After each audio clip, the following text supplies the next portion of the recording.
Now, Russia says road and rail traffic has resumed on the major bridge connecting Crimea to mainland Russia. As we reported earlier, it was damaged in an explosion early on Saturday. Let's show you where that explosion took place and explain why it's significant. The areas shown in red are under the control of Russian forces and their separatist allies. The Kerch Bridge is a critical route supplying Moscow's troops in southern Ukraine and the naval port of Sebastopol. Al Jazeera's Mohammed Val joins us now live from Moscow with more on the Russian investigation into the explosion. The Kremlin wants answers, Mohammed. What's the latest in the investigation? Yes, fully. The committee, the special investigation committee that was appointed on Saturday by President Vladimir Putin started its work immediately. And divers went underwater at 6 o'clock this morning looking for clues among the destroyed parts of the bridge. Also above the waterline, a lot of inspection going on, and hopefully something might come up from that investigation later today, according to Russian officials. On Saturday, right after that blast, a number of officials unofficially pointed at Ukraine as the party to blame and as the party which holds the responsibility behind the blast. For instance, the head of the Foreign Relations Committee in the Parliament, the State Duma, he basically said that he had no doubt Ukraine was behind it, and if proven officially, the punishment or the response should be severe. The head of the Crimean parliament, appointed, of course, by Russia, he also said the vandals, the Ukrainian vandals, have been able to reach our bridge with their bloody hands. So that's a direct accusation against Ukraine.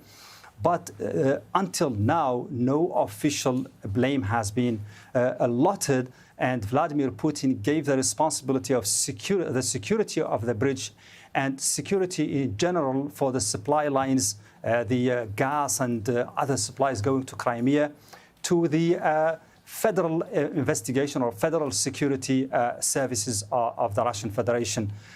Russia is trying to take its time before it officially announces who was behind this blast against the bridge in Crimea. Thank you for that update. Mohammed Val, live there in Moscow. Now, more now on the power cut at the Ukrainian Russian-controlled Zaporizhzhia nuclear power plant that's forced it to switch to emergency generators.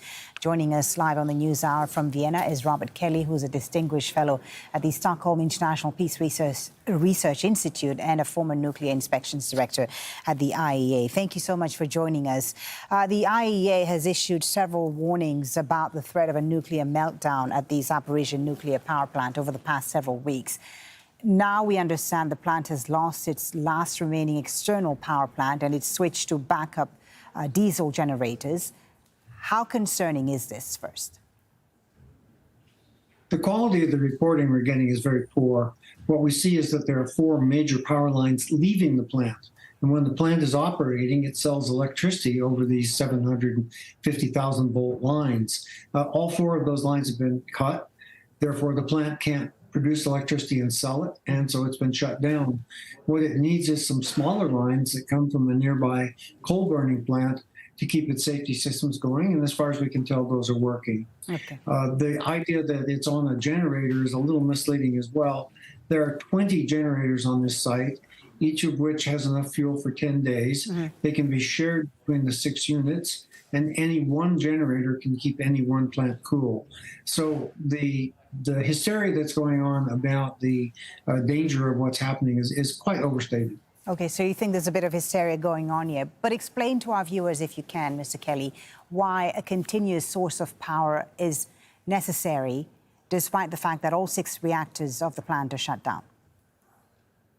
All 6 reactors are shut down. One of them has been shut down for over 6 months. The problem is that after a nuclear plant shuts down, heat continues to be produced for many months from the radioactive decay in the fuel. And there's enough heat there that if you don't cool it with water at a low level compared to when it's running, producing power, the plant will begin to overheat. The fuel can be damaged and the fuel could even melt if it's not cooled after a few days. So it's very important to keep it cooled, but it doesn't require a tremendous amount of electricity to do that. And the nearby coal burning plant supplies enough electricity for that purpose. Right. You've said there is enough power from the generators. There are several of them, you said, for 10 days. But what happens after that? What is, if the diesel generators fail after 10 days, are we looking at an immediate meltdown? I think that's really overstating the problem, because there are 20 generators, each of which has enough fuel for 10 days. You're probably looking at closer to 40. It's very hard to understand that they would not be able to supply electricity from a coal plant that's 2 kilometers away during that time. They've had to deal with this problem several times. Remember that this plant is worth about $40 billion.